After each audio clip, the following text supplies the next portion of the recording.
फतेह भाई, मेरी लेमन बना दो। फतेह भाई, पहले हमारा मैंगो बना दीजिए, हमारा रिक्शा खड़ा है। फतेह भाई, बड़े वकील साहब के लिए यहाँ कोला बना दो ने।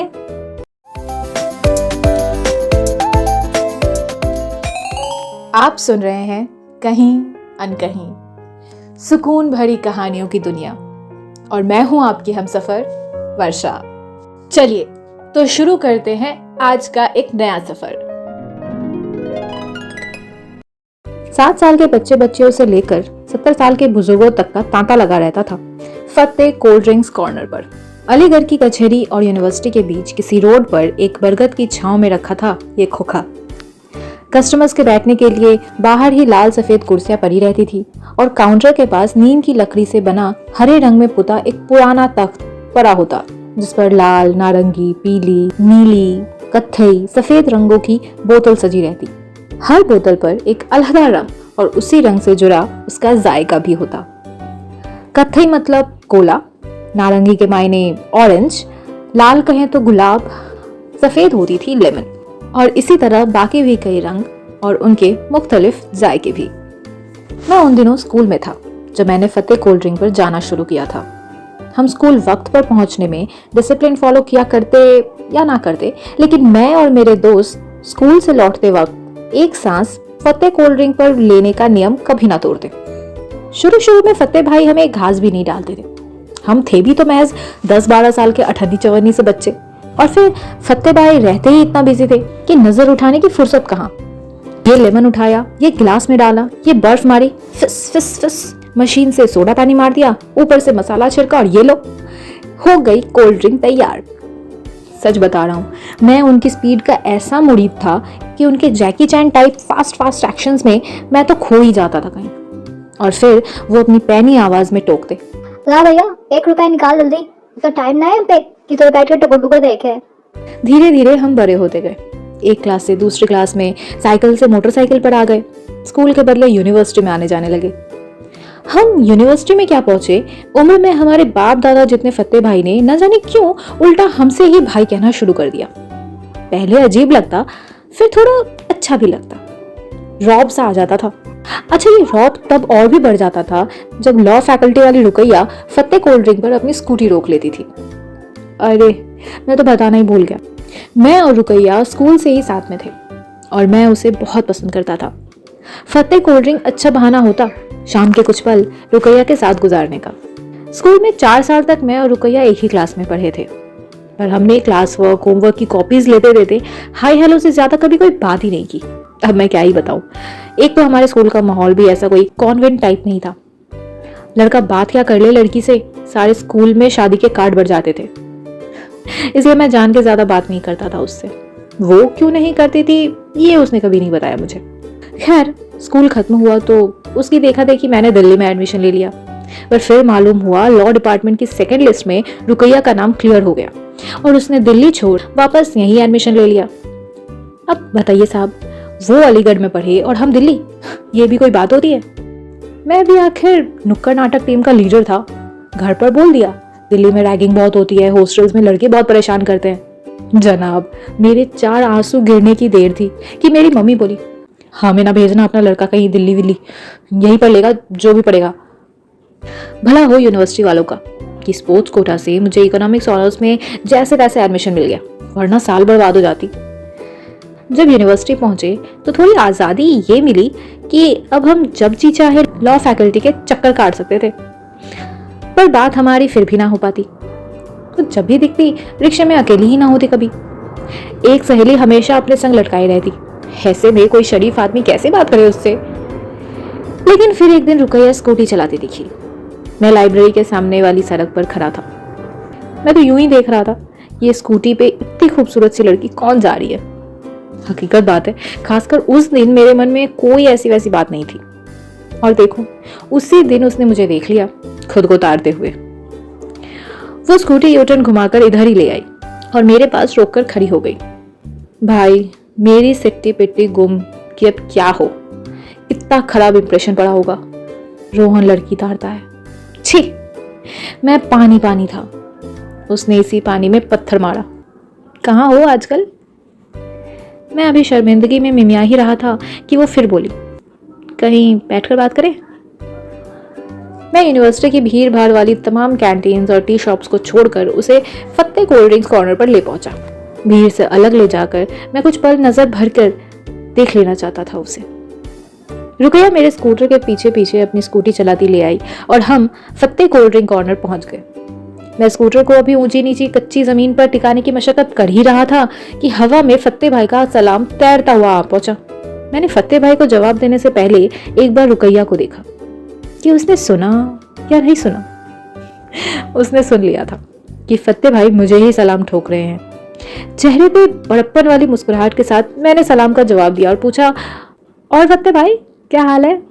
अब्बा रोहन भाई, आपकी दुआ है, सब खैरियत। लाओ कुर्सी लगवा दो तुम्हारे लिए। चल ले छोटू, तू कुर्सी लगा। फत्ते भाई ने भी देख लिया था कि आज रुकैया साथ में है, इसीलिए कुर्सी सामने के बजाय पीछे अकेले में लगवा दी, उधर उस बड़े बरगद के नीचे जिसकी डालियों से लंबी लंबी जड़ें टाइप कुछ लटकी रहती थी। हम दोनों अभी बैठे ही थे कि फिर फत्ते भाई की पैनी आवाज आई, रोहन भाई तुम आओ एक कोला। और भाई साहब ऐसी वैसी बात नहीं है, रुकैया पे तगड़ा इंप्रेशन जम गया। पूछती है, क्या बात है, बड़ी चलती है तुम्हारी, उन्हें पहले से ही पता है तुम कोला पीते हो? मैंने फिर वही बड़प्पन वाली स्माइल मारी और ऐसे जाहिर कर दिया कि ये तो कुछ भी नहीं है, मेरे ठाठ ही ऐसे हैं। मैं हमेशा कोला ही पीता हूँ, तुम बताओ क्या लोगी, लेमन, ऑरेंज, मैंगो या कुछ और? मैं भी कोला ही लूंगी, हम भी तो देखे जरा ऐसा क्या खास है कोला में। हालांकि उसका सवाल फत्ते भाई के कोला के खासियत के लिए था, पर लगा ऐसा जैसे मेरी खासियत पर सवाल कर रही हो। मैंने भी फिर मिनट से पहले अपनी सारी पॉजिटिव बातें बातों में डाली। पता नहीं उसे मेरी तारीफ कैसी लगी, उसने कुछ ना बोला, बस मुस्कुराते हुए अपने हैंडबैग की तनियों को एडजस्ट करती रही और मेरी हर शेखी को ऐसे संयम से सुनती रही कि मानो मैं उसे सत्यनारायण की कथा सुना रहा हूँ। इतने में फत्ते भाई का लड़का 2 ग्लास कोला ले आया। मैंने दोनों ग्लास अपने हाथों में ले लिए और लड़के को चलता किया। फिर कोला का 1 ग्लास रुकैया को देते हुए बोला, लो रुकैया ट्राई करो। रुकैया ने थोड़ा शिफ्ट होकर अपना हैंडबैग उसी कुर्सी पर रख लिया और कोल्ड ड्रिंक का ग्लास मुझसे ले लिया। इतनी देर से मेरे किस्से सुन रही रुकैया ने जब एक घूंट कोला पीकर कोला की बड़ाई की तो सच मानिए मुझे तो वो भी खुद ही की बड़ाई महसूस हुई। फिर जब कुछ देर इधर उधर की बातें हो ली तो उसने अपना हैंडबैग दोनों बाजुओं में समेटा और कुर्सी से उठते हुए पूछती है, तुम डेली आते हो यहाँ? रुकैया के इस सवाल के जवाब में एक ऐसा सिलसिला शुरू हुआ कि फिर तो हर रोज क्लासेस के बाद मैं और रुकैया कुछ पल साथ गुजारने लगे। मुझे आज भी याद है रुकैया का वो प्यार भरे अंदाज में अपने बैग को समेटना। मैंने उस रात रुकैया का बैग बन जाने का ख्वाब भी देखा था। दिन पे दिन रुकैया से बढ़ती नजदीकियों ने एक ऐसे रिश्ते का नाम ले लिया जो यकीनन दोस्ती से आगे था, मगर इसे मोहब्बत के रिश्ते का दर्जा देना तब तक मुनासिब ना था जब तक दोनों तरफ से इजहार होकर बात पाक साफ ना हो जाए। लेकिन इजहार तो तब होना जब ये दिल दिमाग खराब करना बंद करे। मेरी माने तो दिल हमारे जिस्म का सबसे शरारती पुर्जा है, हमेशा कंफ्यूज करता है। मेरी एक धड़कन मुस्तकिल मुझे उकसाती है कि रुकैया से दिल की बात कह दूं और अपनी मोहब्बत मुकम्मल करूं, मगर इसी दिल की दूसरी धड़कन मुझे डराती है कि अगर रुकैया भड़क गई तो क्या होगा। अब बताइए ऐसे में इंसान आखिर करे तो क्या करे? धड़कनें तो जोड़े से ही आएंगी ना जनाब। लिहाजा मैं अपने मौजूदा हालात में खुश रहता कि चलो, और फिर इस रिश्ते के मुस्तकबिल का ख्याल भर भी तो मुझे डरा देता था। कहीं ना कहीं हकीकत में मैं भी जानता था, वो रुकैया, मैं रोहन, हमारी शादी कैसे मुमकिन थी। लेकिन ताउम्र यूं ही मिलते रहने का ख्याल भी तो बेतुका ही था। जो भी हो, मुझे एक बात पता थी, उस बड़े बरगद की छांव के नीचे लाल सफ़ेद कुर्सियों पर बैठकर रुकैया से बातें करना ही मेरे लिए रोमांस की परिभाषा थी। वो जगह और रुकैया की बातें, ये सब मुझे इतना अच्छा लगता था कि हम दोनों कभी किसी कॉफ़ी शॉप या रेस्टोरेंट में भी ना मिलते। और न जाने क्यों मुझे यकीन होता कि रुकैया को भी ये सब उतना ही पसंद था जितना मुझे। मैं मान लेता कि इजहार ही तो सब कुछ नहीं होता, मोहब्बत के और भी कई रूप हैं। वैसे आजकल के माहौल के चलते मेरे और रुकैया के इस रिश्ते में एक बहुत बड़ी खास बात थी, हमने कभी एक दूसरे का फ़ोन नंबर नहीं लिया था। हम बस फत्ते कोल्ड ड्रिंक कॉर्नर पर मिलते और बस वहीं से टाटा बाय बाय हो जाती। अगले दिन का प्लान भी ना पूछा करता कोई किसी से। हर रोज़ क्लासेस के बाद जो भी पहले फत्ते कोल्ड ड्रिंक पर पहुंचता, महज इंतज़ार ही करता दूसरे का आने का। कभी कोई कॉल या एसएमएस नहीं किया जाता कि कहाँ हो, कितनी देर में आना है। शायद एक भरोसा हमें हमेशा बांधे रखता कि जो भी होगा मिलेंगे ज़रूर। रुकैया के साथ बिताए इन्हीं खूबसूरत पलों के बीच न जाने कब मेरी ग्रेजुएशन और फिर मास्टर्स भी पूरी हो गई। उसने भी अपनी वकालत पूरी कर ली और जुडिशरी की तैयारी करने लगी। अब सिर्फ लाइब्रेरी एक बहाना रहता हम दोनों के यूनिवर्सिटी आने जाने का। घर वालों को इसके सिवाय और समझा भी क्या सकते थे भला। सो इस तरह सुबह से शाम तक लाइब्रेरी में पढ़ाई करने के बाद हमें कुछ लम्हे फत्ते कोल्ड ड्रिंक पर साथ गुजारने का मौका मिल जाता। मगर ये बहाना भी कितना लंबा चलता। एक रोज़ लाइब्रेरी जाने का मकसद भी पूरा हुआ। रुकैया का जुडिशरी में सिलेक्शन हो गया। उसे उसकी पहली नीली बत्ती वाली सरकारी गाड़ी मुरादाबाद के डिस्ट्रिक्ट कोर्ट में जाने के लिए मिली और उसकी ज्वाइनिंग वाले दिन ही मुझे भी फिरोजाबाद में एडीएम नियुक्त कर दिया गया। अजीब विडंबना थी। इतने वर्षों से हम इन मनचाही नौकरियों के लिए ही तो पढ़ते आ रहे थे और अब जबकि अपने अपने मन की नौकरियां मिले भी तो भी उदासी थी। पर यह उदासी क्यों थी? रुकैया ने तो कभी नहीं कहा था कि वो मुझे चाहती है और मैंने भी तो नहीं बताया था उसे कभी कुछ। फिर ये उदासी क्यों थी? शायद इसलिए कि हमारा फत्ते कोल्ड ड्रिंक्स कॉर्नर छूट रहा था हमसे। उदासी की वजह टटोलना किसी को अच्छा नहीं लगता, खासकर कि तब जब उसका कोई उपाय पास ना हो। नौकरी मिली तो घर छूट गया। हम दोनों घर से जितना दूर थे एक दूसरे से उसकी 2 गुनी दूरी पर थे। हर शनिवार रुकैया मुरादाबाद से और मैं फिरोजाबाद से अलीगढ़ के लिए ऐसे भागते जैसे हमें किसी सांप ने काट खाया हो और इसकी दवा हमें फत्ते कोल्ड ड्रिंक कॉर्नर पर ही मिलनी है। ज़्यादा देर के लिए मिल भी कहाँ पाते थे हम। एक ही दिन की तो छुट्टी मिलती थी सरकारी जिम्मेदारी से। बस मिले, बैठे, एक एक कोला पिया, अपने अपने डिपार्टमेंट्स और सीनियर्स की थोड़ी थोड़ी चुगली की और देखो कि दिन ढल आता। बस मुझे को पता है कि मैं उस पल कैसे रोकता खुद को जब वो अपनी कार से उतरती और सिर पर दुपट्टा रखे मुस्कुराती हुई मेरी तरफ आती थी। सोमवार से शनिचर तक हर रात के ख्वाब में जिस लड़की को मैं अपनी बाहों में भरता था, इतवार को उसके यूं सामने होते हुए भी मैं उसे छू तक न पाता था। ऐसा तरसता सा रह जाता था। मैं हर हफ्ते की तरह इस इतवार भी फत्ते कोल्ड ड्रिंक कॉर्नर पर पहुंचा। रुकैया अभी नहीं पहुंची थी।